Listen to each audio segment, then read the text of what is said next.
കർത്താവിൻ്റെ അതിവിശുദ്ധ നാമം വാഴ്ത്തപ്പെടുമാറാകട്ടെ. 1 കൊരിന്ത്യരുടെ പുസ്തകം 13-ാമത്തെ അധ്യായം അതിൻ്റെ 3-ാമത്തെ വാക്യത്തിൽ നാം ഇങ്ങനെ വായിക്കുന്നു: എനിക്കുള്ളതെല്ലാം അന്നദാനം ചെയ്താലും എൻ്റെ ശരീരം ചുടുവാൻ ഏൽപ്പിച്ചാലും സ്നേഹം ഇല്ല എങ്കിൽ എനിക്കൊരു പ്രയോജനവും ഇല്ല എന്ന് പറയുന്നു.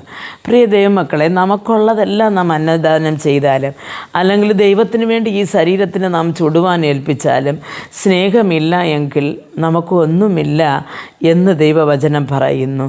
പ്രിയ ദൈവമക്കളെ, നാം സഖയിയെക്കുറിച്ച് നോക്കുമ്പോൾ സഖയുടെ ഹൃദയത്തിൽ യേശു വന്നപ്പോൾ ആ ഒരു സ്നേഹം വന്നപ്പോൾ, പാപബോധം വന്നപ്പോൾ സഖയു എന്ത് ചെയ്തെന്ന് വെച്ചാൽ, തനിക്ക് ഉണ്ടായിരുന്നതിൽ പകുതി ദരിദ്രർക്ക് കൊടുക്കുന്നു, അതേപോലെ തന്നെ അന്യായം വാങ്ങിയതെല്ലാം തിരിച്ചു കൊടുക്കുന്നു.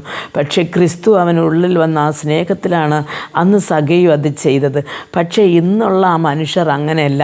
അവർ ഒന്ന് ചെയ്യുമ്പോൾ അത് ന്യൂസിൽ വരണം, അല്ലെങ്കിൽ 10 പേര് അറിയണം, അല്ലെങ്കിൽ സഭയിൽ 10 പേര് ഞാൻ ചെയ്തു എന്നറിയണം എന്നുള്ള ആ ഒരു പരസ്യങ്ങൾ അവർ ഇഷ്ടപ്പെടുന്നു. പ്രിയ ദൈവമക്കളെ, ദൈവവചനം പറയുന്നു പറഞ്ഞാൽ, അങ്ങനെ ഭൂമിയിൽ ഒരു പ്രതിഫലം കിട്ടുന്ന ആൾ തൻ്റെ പ്രതിഫലം പ്രാപിച്ചു കഴിഞ്ഞു എന്ന്. ദൈവസന്നിധിയിൽ അവർക്ക് അതിൻ്റെതായ പ്രതിഫലം കിട്ടുന്നില്ല. നാം ഒരുത്തർക്ക് വലം കൈ ചെയ്യുന്നത് ഇടം കൈ അറിയരുതെന്ന് വചനം പറയുന്നു. നാം ചെയ്യുന്നത് ഒരു രഹസ്യത്തിൽ ഇരുപ്പാൻ തക്കവണ്ണം നാം സൂക്ഷിക്കണം.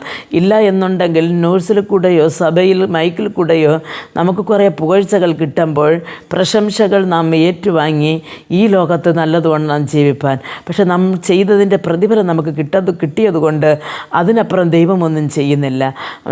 ആരെയും അറിയാതെ നാം ഇരുട്ടറകൾ ചെയ്യുന്നത്, അല്ലെങ്കിൽ ആരെയും കാണാതെ ചെയ്യുന്നതിന് നാം ആരോടും പറയേണ്ടതില്ല. കാര്യം എന്തെന്ന് പറഞ്ഞാൽ, അങ്ങനെ ചെയ്തതിൻ്റെ പ്രതിഫലം കർത്താവ് വരുമ്പോൾ നമുക്ക് ദൈവസന്നിധിയിൽ നിന്ന് കിട്ടും.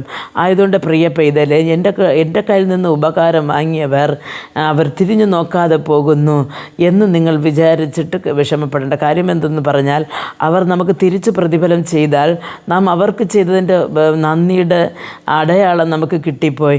ഇല്ലാത്ത പക്ഷം കർത്താവ് നമുക്കത് ധാരാളമായി നൽകിത്തരും. പ്രിയ ദൈവ പൈതൽ, നാം ഒന്നറിയണം, നാം സ്നേഹത്തോട് എന്ത് ചെയ്താലും ദൈവിക സ്നേഹത്തോട് ദൈവിക കരുതലോട് നാം ചെയ്തില്ല എന്നുണ്ടെങ്കിൽ അത് ഒരു പ്രയോജനവുമില്ല എന്ന് വചനം പറയുന്നു. നാം ആ ഒരു ക്രിസ്തുവോടുള്ള സ്നേഹം കൊണ്ടല്ലാതെ നാം ഈ ലോകത്തിലൊരു പ്രശംസ നേടുവാനായിട്ട് നമ്മുടെ ശരീരം ചുടുവാൻ ഏൽപ്പിച്ചാൽ പോലും അതിലൊരു പ്രയോജനം ഇല്ല എന്ന് ദൈവം പറയുന്നു. ആയതുകൊണ്ട് പ്രിയ ദൈവ പൈതലെ, നാം ഈ കർത്താവിനെ സ്നേഹിക്കുന്നു, രാജ്യത്തിൽ പോകണം എന്ന് നമുക്ക് ചിന്ത ഉണ്ടെങ്കിൽ നാം ആദ്യം ചെയ്യേണ്ടത് നമ്മുടെ സഹോദരനെ സ്നേഹിച്ച് നാം ഈ ലോകത്തിരിക്കുന്ന മനുഷ്യന് ചെയ്യേണ്ട കടമകൾ ചെയ്ത് നാം നന്ദി ഉണർവുള്ളവരായി ദൈവസന്നിധിയിൽ കാത്തിരിക്കേണ്ടിയിരിക്കുന്നു.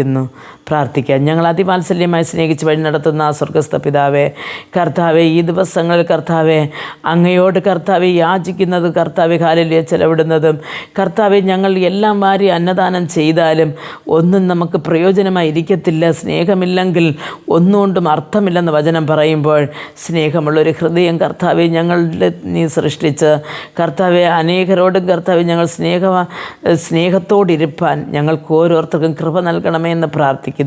യേശു ക്രിസ്തുവിൻ്റെ നാമത്തിൽ പ്രാർത്ഥിക്കുമ്പോൾ പ്രാർത്ഥന കൃപയോട് കേട്ട് മറുപടി നൽകി തരണം നല്ല പിതാവേ. ആമേൻ.